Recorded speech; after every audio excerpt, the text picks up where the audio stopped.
ফ্রান্সের president Emmanuel Macron সম্প্রতি এক সাক্ষাৎকারে বলেছেন যে গাজায় যুদ্ধ চলতে থাকলে শান্তি পুরস্কারের কোনো সম্ভাবনা নেই। তিনি ইসরায়েলকে এই সংঘাত বন্ধ করার জন্য চাপ দিতে যুক্তরাষ্ট্রের প্রেসিডেন্ট ডোনাল্ড ট্রাম্পের কার্যকর ভূমিকা নেওয়ার উপর জোর দেন।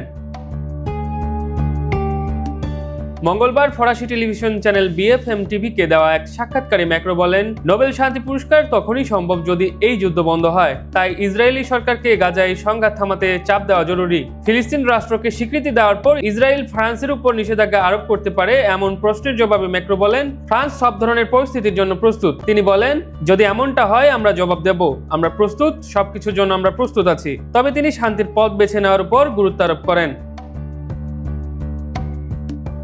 ম্যাক্রো বলেন, গাজায় যুদ্ধ বন্ধ করার জন্য সবচেয়ে কার্যকর পদক্ষেপ নিতে পারেন মার্কিন প্রেসিডেন্ট। এর কারণ ব্যাখ্যা করে তিনি বলেন, আমরা সেই অস্ত্র সরবরাহ করি না যেগুলো দিয়ে গাজার যুদ্ধ চালানো হচ্ছে। আমরা কোনো যুদ্ধ সরঞ্জাম সরবরাহ করি না, যুক্তরাষ্ট্রই তা করছে।